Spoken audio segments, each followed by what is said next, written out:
Alright, Karina baby, today is the 12th, and you are 5 years, 3 months, and 2 days old today. Mom, I can't believe it. And the story for July 12th in A Year Full of Stories is called Under the Bed. Under my bed. Something lives under my bed. It was there again last night. Grunting and growling like anything. It gave me an awful fright. Does it have hairy legs with feet and terrible claws?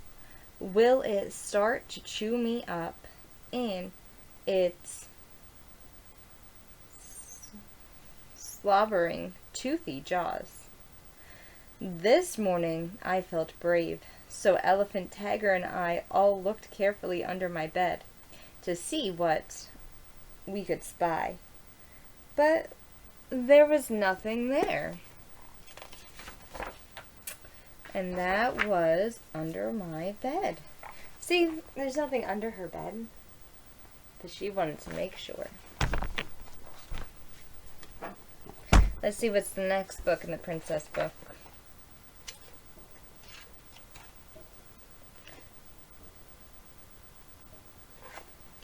Alright. This one's called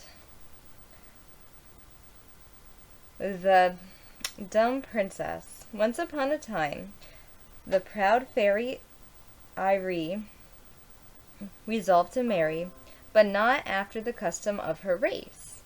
My husband, she said, shall be no magician. He shall be a mortal man, and he shall be royal. She was a fastidious fairy, and sought far and wide until at last she found a young king of Pernonia, and to him she offered her heart and her drawer of gifts. I thank you, madam, he said, but I prefer a human wife, and tomorrow I am to marry the most charming princess on earth. The fairy Irie made no answer, but disappeared, muttering words of the king heard only one: revenge. At that he was greatly alarmed, but a friend of his family, the good fairy Diomedes, said, do not be troubled. Ira can do you no harm, for I will protect you. So we have Ira and Diomedes. So the king was satisfied and married the lovely princess, but directly something unfortunate happened in fairyland, and Diatine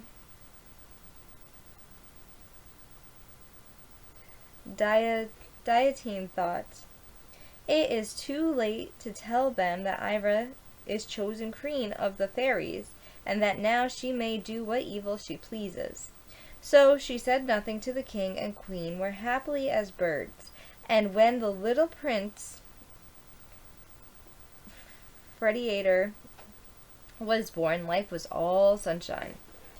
But one day, as they were standing there by the baby's cradle, the queen exclaimed, he is surely an angel. I fear he may fly away. Then the voice close to her ear hissed, your angel shall be such a monster that you will wish him to fly away. The queen was paralyzed, and the king knew that this was the fairy Aura's revenge. They called Diamantine, who hastened to the palace. Things may be worse, she said. The dear child shall be the wisest king that has ever ruled, and may make the wise the one he most loves. Here she paused, and then added in a slow, meditative way, and surely the last true love shall banish enchantment. From that time the little prince changed. His cherub face became ugly beyond description. Whether he laughed or cried so frightfully was he that the children who were brought to be his playmates fled away shrieking, and could never be coaxed to return. Years passed, and he grew to be wise and a brave man, generous and gentle. Nevertheless, when the king his father died, the people said, "The hobgoblin shall never reign over us. We will have another ruler, and was will their will was law, for they had the right to choose." Predator resigned the crown with slight regrets. "In nature and books I shall find happiness," he said. But that the prince should find happiness was not the intention of the fairy Irie. "He shall be the most disappointed and wretched of men." "I will see to that," she said. Now the malicious fairy had a godson named Charmant, who she loved and watched over like a mother. "Charmant is handsome, and he shall not suffer because he is not as smart," she said. So she stole from the foreign land the little princess Astra, who was a marvel of beauty. "Never will she object to Charmant," said the fairy, "for she has not the mind of a chicken." The children grew up together, and at 16 neither one could read, but Astra was beauty itself, which preciously suited the fairy Ira, for she had another object in view besides getting a wife for Charmant. "Now we will visit Prince Predator and add a drop to his cup of happiness," she muttered, as she laid Astra's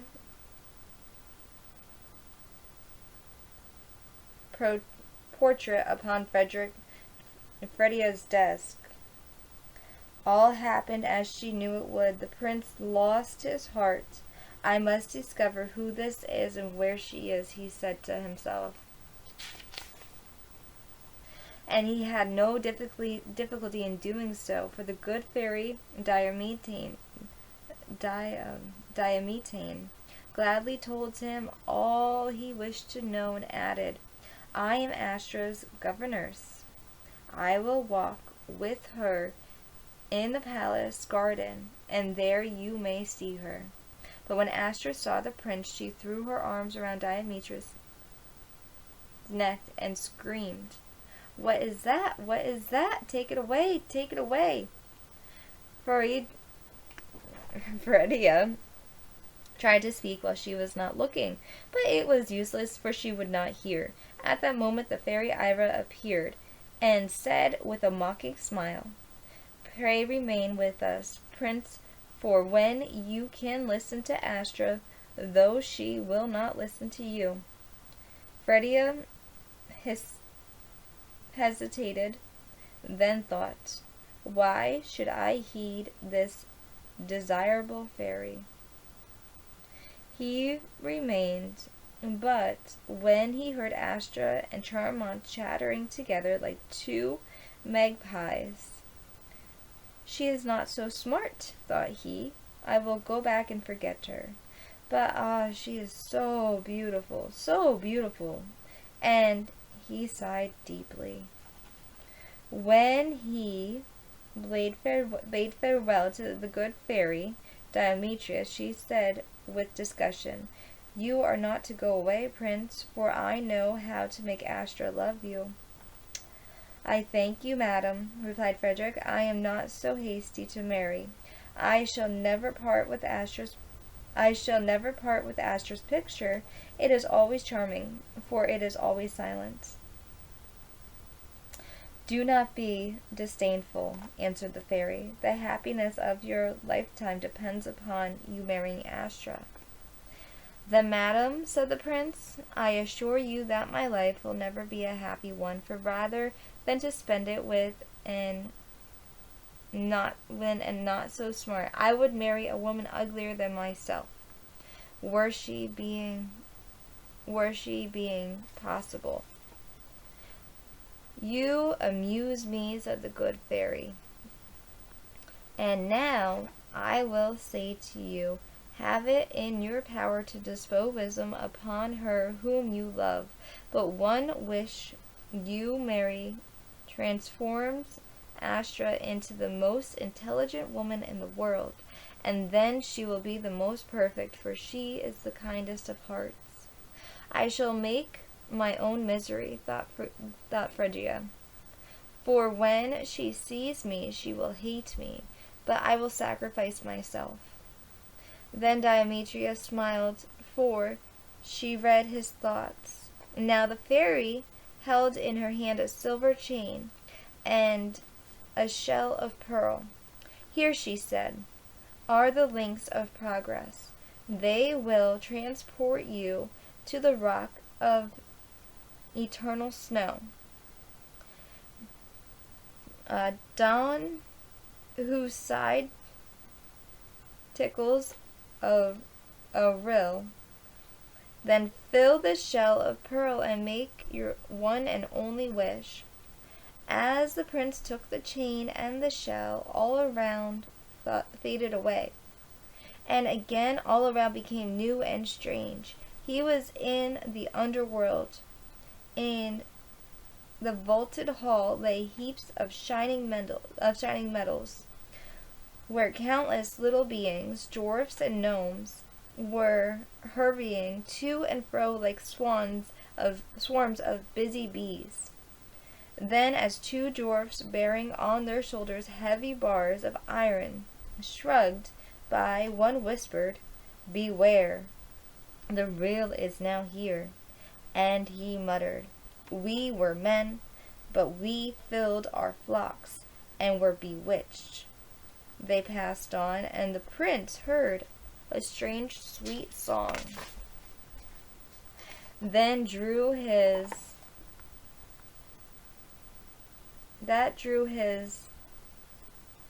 irresistibility with where a revolt sparked down the hillside, and where a songstress sat, combing her long green hair with a golden comb. As he approached, she said, "Welcome, Prince of Karina. Quickly fill your shell of pearl." "Not yet, nor here will I fill my shell of pearl," answered Frederica. And he made as though he would have ascended the hill. Springing to his feet and letting fall her golden comb, the songstress caught from the ground a hidden bow, and it is a string, and pointed the arrow on the prince. She commanded, "Fill now your shell of pearl, or die." "Neither yet nor here will I fill my shell of pearl," replied the prince. There was a flash of light, and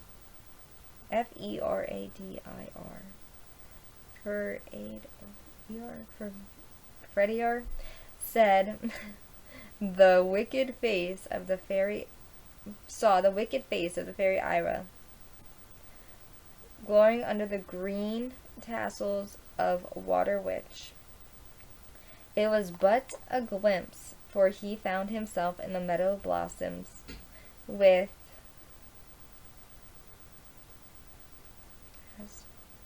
Asphodel, and in the presence of a group of grave and studly women. As he bowed before them, the eldest, moving slowly forward, said, "Welcome, Prince of Persia. We are your friends, and we keep you for a wife, to whom we have bestowed wondrous gifts, and to yourself we will restore the face from which you have lost. See?" And before Frederica rose two figures, and one a crowned queen of incomparable beauty, the other a king, a man such as he had dreamed of, but has never seen. Without speaking, he turned away and suddenly thought, "That queen is like Astra." And he would have looked again, but the vision was gone, and he stood by the rock of eternal snow, where the rail trailed down like a reflection of the silver chain. There he filled his shell of pearl and lifting it high, said, "I wish for Astra, a mind to match her face." Now at the same moment Astra was entering herself with colored beads. She, in a startled tone to Demetria, "Something has happened. I seem to be in a new world. I feel ashamed of myself and my ways. I want my books." "Why should you want those?" asked Demetrian. "In 2 days you are to marry Charmant, and then you will have no governess, and may amuse yourself with toys." "I want no toys," exclaimed Astra. "And why must I marry Clement? He is not so smart." "Not so smart." "How is it that I never knew it?" "It is because you are like him," answered Diametrian. "But here he is," and Clement entered, calling for Astra. "Come with me," he said, "and see me shoot at the mark. I am rib of my tutor, and in 2 days I shall be born of all my books. I shall burn all my books." He went out, but Astra did not follow him as usual. She only said directly, "Never will I be his wife. Prince Ferdia is not so handsome, but what is beauty? An illness may destroy it, and then what is left where there is no mind? I wish I might marry the prince." "I am glad you are so reasonable," said Diametrian. But conceal your feelings from Ira, or both you and the prince are lost." Now from midnight until sunrise, Fairy Ira slept, and as soon as the clock struck the magic slumber hour, Diametrian led Astra to the prince's garden where stood Prince Fredria. And what was his joy to be told, not the Astra whom he had left, but the queen whom he had seen in the meadow, and to know that his one wish had made her what she was, while Astra listened to him to forget his ugliness. And when Diametra told her what she owed to him, she explained, "Never can I pay my debt." "You can pay it now," replied the fairy. "You can give Frederick as much beauty as he has given you mind." "Oh no," cried Astra, "I will not have him changed. I love him as he is. He is good and wise. That is enough for me." "The choice, dear child, is the seal of your happiness," said Diametrian. Taking both Astra's hands in her own, "You have been led by your heart, and the fairy Ira has no more power over you, nor over the people of Pernia, for the glamour which she cast over them is dispelled, and they are called for their king." So it was that never had been seen in Pernia splendor so dazzling, nor ever has been joy so heartfelt as the wedding of Fredria and Astria. When a vision of the meadow was realized and the people saw the beautiful crowned queen and the king, whom he resigned his own face and form.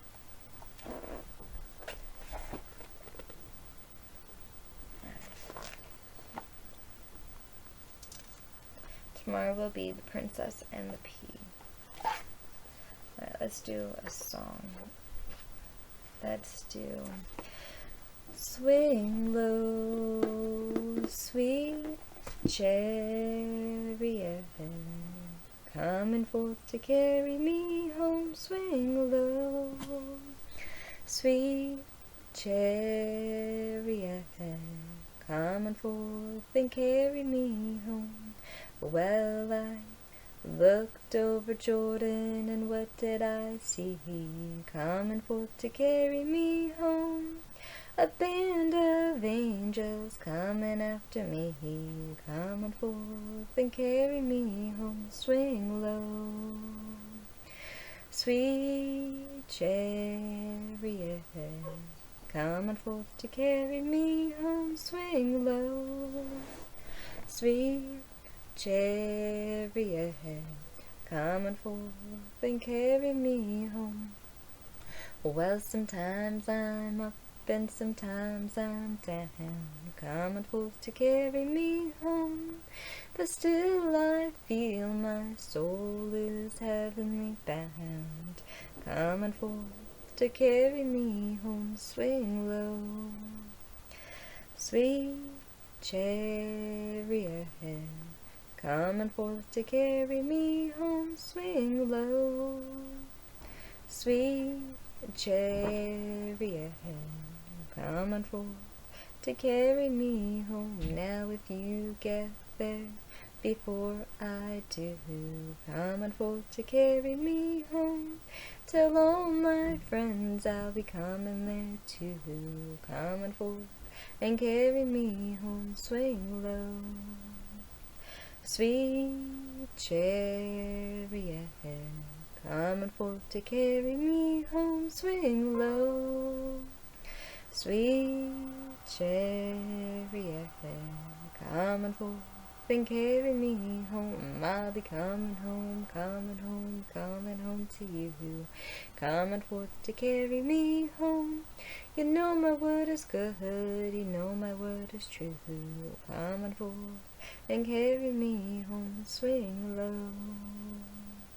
Sweet chariot, coming forth to carry me home, swing low. Sweet chariot, coming forth and carry me home.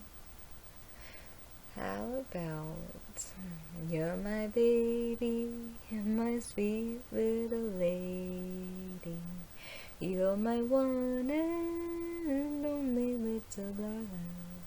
You'll never know, my dear, how much I love you. You are my baby girl.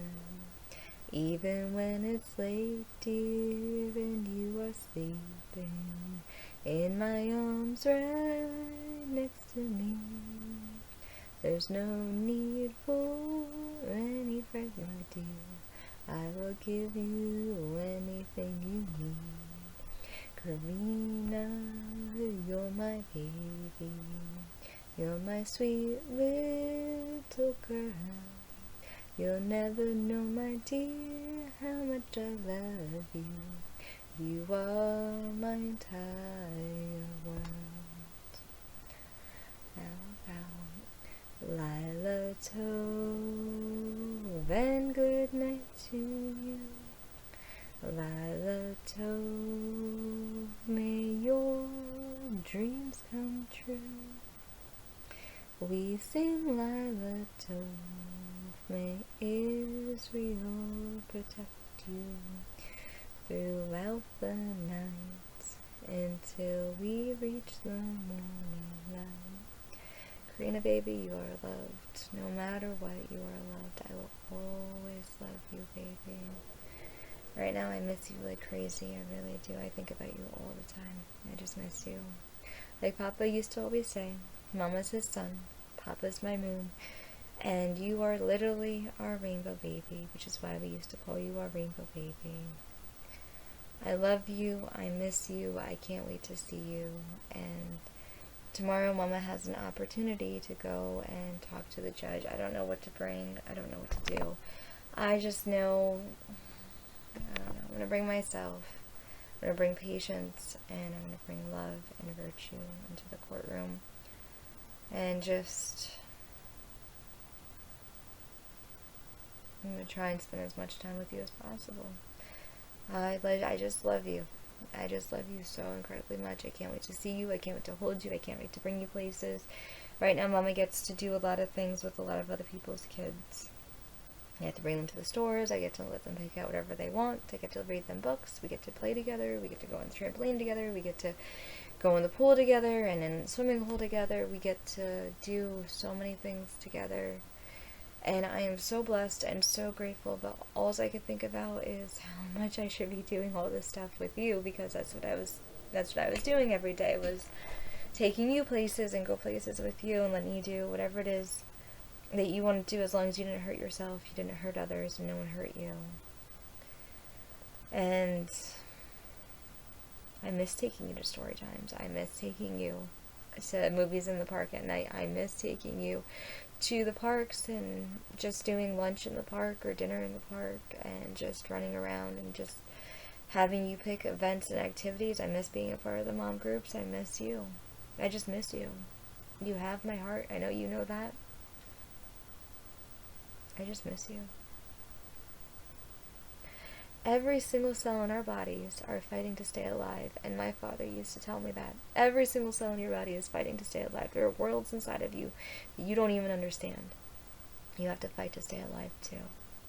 And every single experience that you will ever have in your entire life is all a character building experience. My father used to always say, don't let it make you better, make it sweet. Stay sweet no matter what the experience is. Every single thing is an obstacle and a learning lesson for a reason. It's there to make you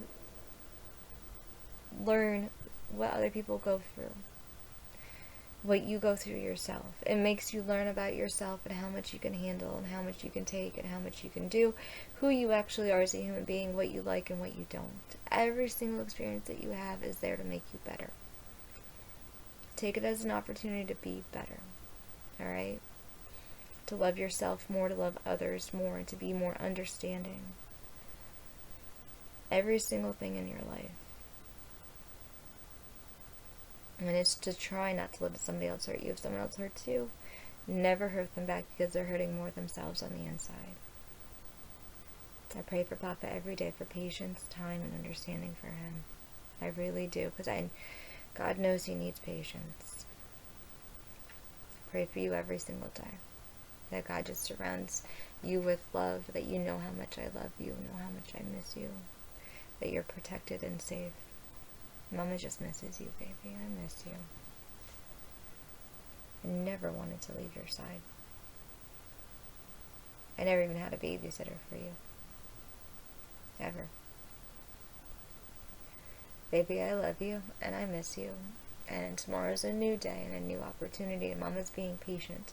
You're supposed to be patient and wait and not get tired by waiting. Our lives are short, though. That's why people get impatient with waiting with time.